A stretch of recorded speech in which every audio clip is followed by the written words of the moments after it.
So what we're asking for, really, is a good-natured person of kindly disposition who has managed to get over griefs and grievances, who is able to live in pleasant relationships with other people, who is not jealous, who does not tear down reputations, and doesn't lock in feuds with anybody, who holds no violent dislikes over subjects they do not understand, do not take sides on problems they do not know, but whatever happens, remain open and ever watching for the good, and watching and rewarding only the best of their own conduct.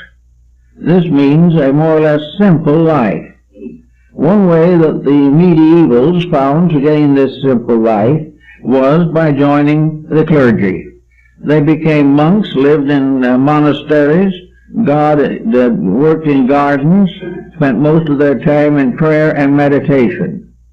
But this didn't work quite well either, for in this case, the isolation was the individual arming himself against himself. He was determined to destroy the opportunities to make mistakes and gain virtue in that way. It's not done that way. It doesn't work. The individual does not recover from his mistakes because he locks himself away from temptation. Because temptation is still there, and all kinds of internal pressures affect him and afflict him even while he is in a monastic existence.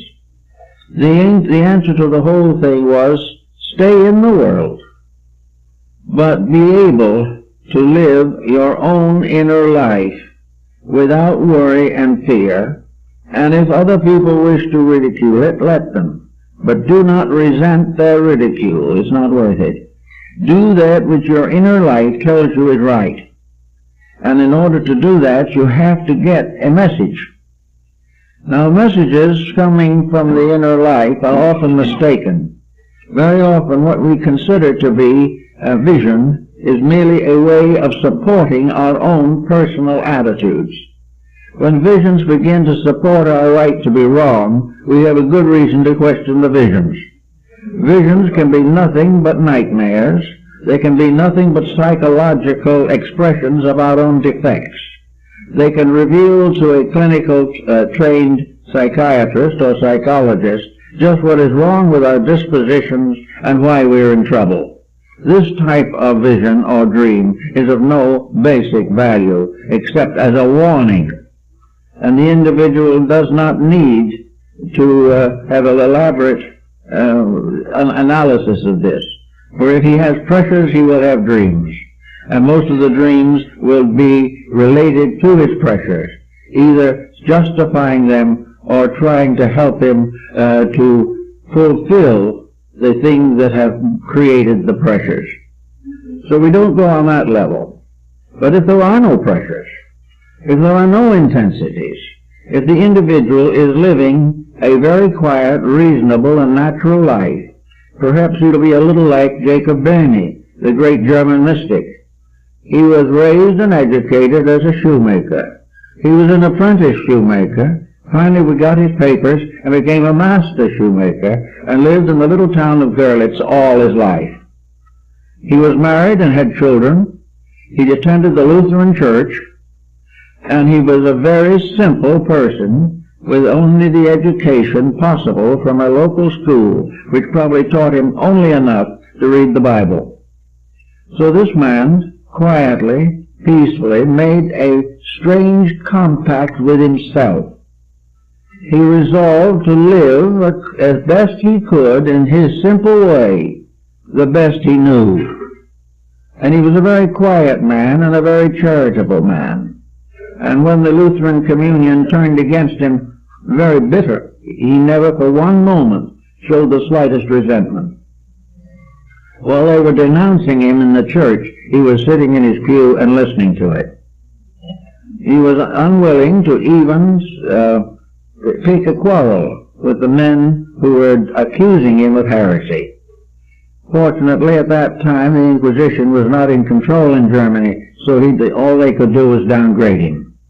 But actually, in this very simple family way, they say a very wonderful father, a faithful husband, a good friend, and an absolutely honest craftsman who marked every shoe he made and guaranteed it. To this simple man came some of the most extraordinary visions recorded in history. One day, while he was working in his shop, he had a chance to look up, and he saw a ray of light striking a pewter plate on the wall. This ray of light struck him in the eyes, and in that moment he had a vision of another world. And this vision he had of another world had none of the peculiarities that we associate with sectarianism. It was a world which he had not even a terminology for. He borrowed all kinds of words from his friends and neighbors because he had no words. He also was able to gain some terminology from alchemy and astrology and other subjects, but he used them always in his own way, not the way they were originally being used in the communities. Little by little, then he discovered in himself a strange and wonderful truth that was the basis of all his thinking and all his living. He said that in the very beginning there was nothing in the universe but peace, that this peace reached everywhere, and everyone was in peace with everyone else. And they talked to God, and God answered them in the voice of a small child, a very gentle child, not much older than themselves, because he was speaking to common people and not to great scholars. And they were all peaceful until along came Lucifer. And Lucifer was self-willed, and by self-will fell the angels. And when Lucifer asked deity for certain privileges, he was a faithful cherub at that time, God spoke again in the voice of the little child and said what was necessary. And Lucifer said, "Oh no, I don't like this. I don't want to live in a universe that is ruled by a small child. And if the deity can't speak out the great and glorious words I want to hear, I'm going to take over the job." Remember, this is at Lodetsch in Germany. So he said, "I'm going to take over. I'm going to run the universe now."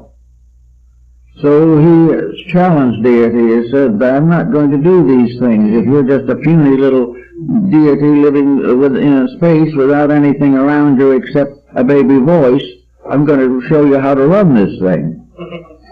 And at the moment that he said that was the moment of the great disobedience. And in an instant, the heavens completely changed. Everything changed. The sky was filled with great spiritual powers.